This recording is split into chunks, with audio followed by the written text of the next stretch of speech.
Jadi kalau memang si Gembul menganggap ana dengan cara ana, cara dakwah, cara ceramah itu yang menjadikan orang-orang meragukan keturunan Nabi Muhammad SAW, maka seharusnya ana aja. Jadi jangan semua habaib itu dikatakan seperti itu. Ada buah satu keranjang, banyak buah. Ada satu buah yang dianggap busuk, maka orang berakal dia hanya akan buang satu buah yang busuk itu, yang dianggap busuk oleh dia. Dia nggak akan buang semua dalam keranjang. Woi Bahar bin Semut, bukan cuma ente yang busuk. Kami akan bongkar kebusukan kalian ini, buktinya dasar keturunan semprol.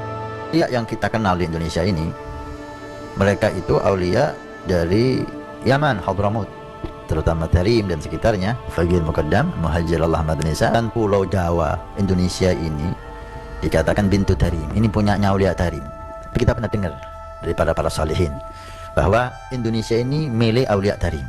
Kami adalah majikan kalian, kami adalah pemilik bangsa, kami adalah pemilik kedaulatan Indonesia.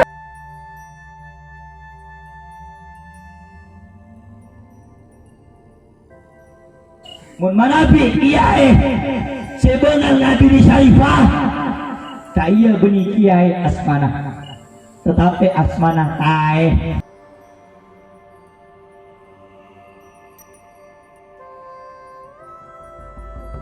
Mari putra-putri bangsa Indonesia kita bersatu.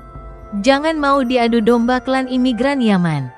Sekali lagi ya, kita nggak bahas soal apakah Pak Habib Rizik itu benar atau salah. Kita nggak bahas soal Pak Habib Bahar itu benar atau salah. Kita nggak bahas itu. Kita membahas rasa takut dari kaum muslimin, rasa resah, rasa merasa terintimidasi.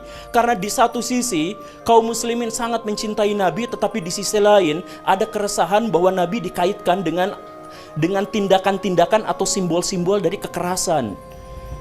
Itu rasa sakit hati itu belum terobati sampai akhirnya muncul di video Pak Habib Bahar yang sangat kontroversial itu, kakinya diciumin oleh santri-santri yang ngantri jalan bebek. Coba rasakan betapa sakit hati dan marahnya kaum muslimin. Coba kita misalkan bisa melihat dari berbagai perspektif. Misalkan lihat orang-orang yang biasa, orang Islam berdebat dengan orang Kristen, berdebat dengan apa, kan ramai sebenarnya di media sosial. Lihat perdebatan di antara mereka, dan orang-orang non-muslim bawa-bawa itu. Tuh lihat, buah tidak pernah jatuh jauh dari pohonnya. Sebagai penegasan, kalau Bahar melakukan kelakuan yang seperti itu, ya begitulah nabinya. Itu ejekan terhadap kaum muslimin. Di awal reformasi, muncul Pak Habib Rizik dengan FPI-nya. Pak Habib Rizik itu latarnya sebenarnya dari NU, tapi entah bagaimana ceritanya, di situ sudah mulai ada kisruh dengan NU yang lain. Ada FPI versus Banser. Kemudian ada kerusuhan, ada serangan di sini dan di sana dan sebagainya. Nah, ini memunculkan apa? Di antara kaum muslimin itu memunculkan satu pikiran bahwa saya tuh gak setuju dengan Habib Rizik, saya tuh gak setuju dengan gerakan-gerakannya yang radikal, saya tuh gak setuju ketika kaum muslimin terlibat dalam percekcokan yang begini dan begitu. Banyak di antara kaum muslimin yang tidak setuju itu, tapi kemudian apa? Mereka tidak berani melawan, tidak berani menentang karena itu kan Habib. Ini kan keturunan Nabi. Jadi pada waktu itu ada dilema, ada polemik sebelum polemik itu menyeruak ke media, polemik di dalam hati kaum muslimin bahwa kami sebenarnya ingin menentang, ingin mengkoreksi pernyataan-pernyataan dari Pak Habib Rizik.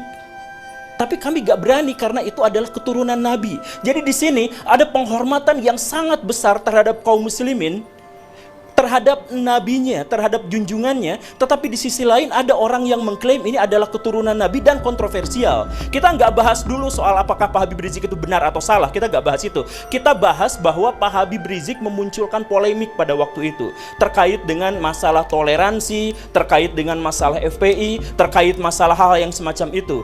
Dan setengah dari kaum muslimin, anggaplah ya, data kasarnya adalah setengah dari kaum muslimin kemudian tidak setuju dengan ini, tapi mereka tidak melakukan apa-apa.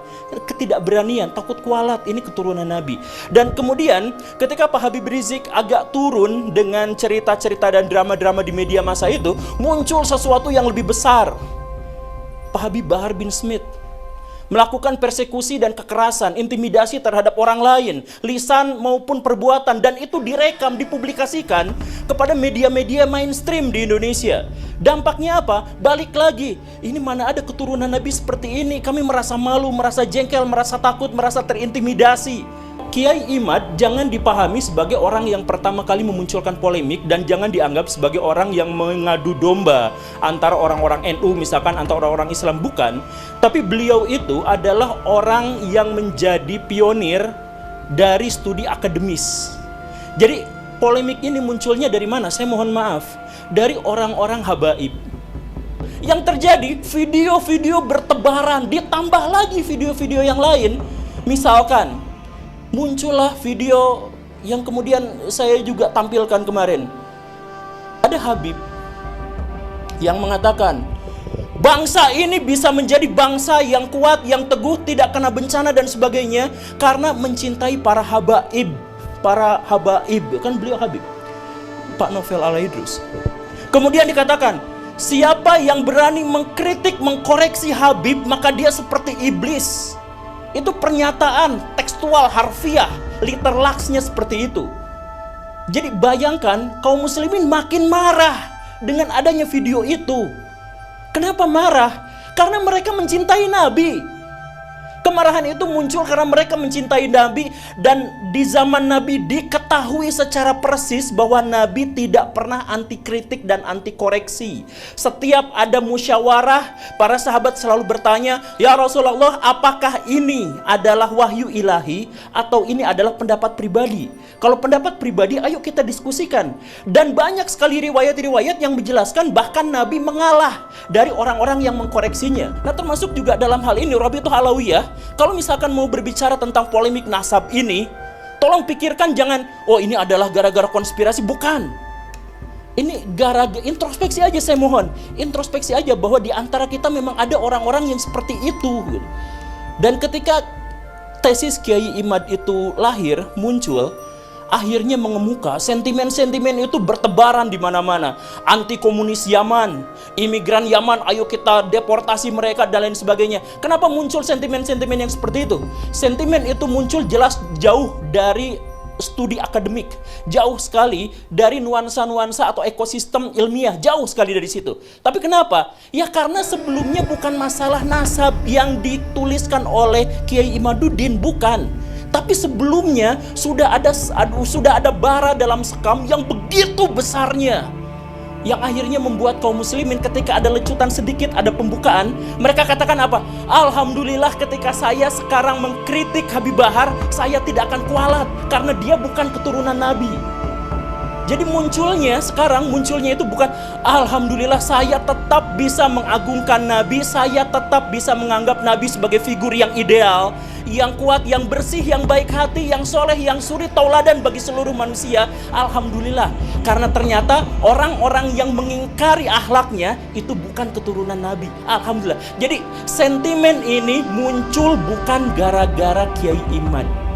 Kiai Imad hanya membuka keran bahwa ketika mengkritik Pak Habib Rizik, ketika kita mengkritik Pak Habib Bahar, itu tidak apa-apa karena tidak ada hubungannya dengan Nabi.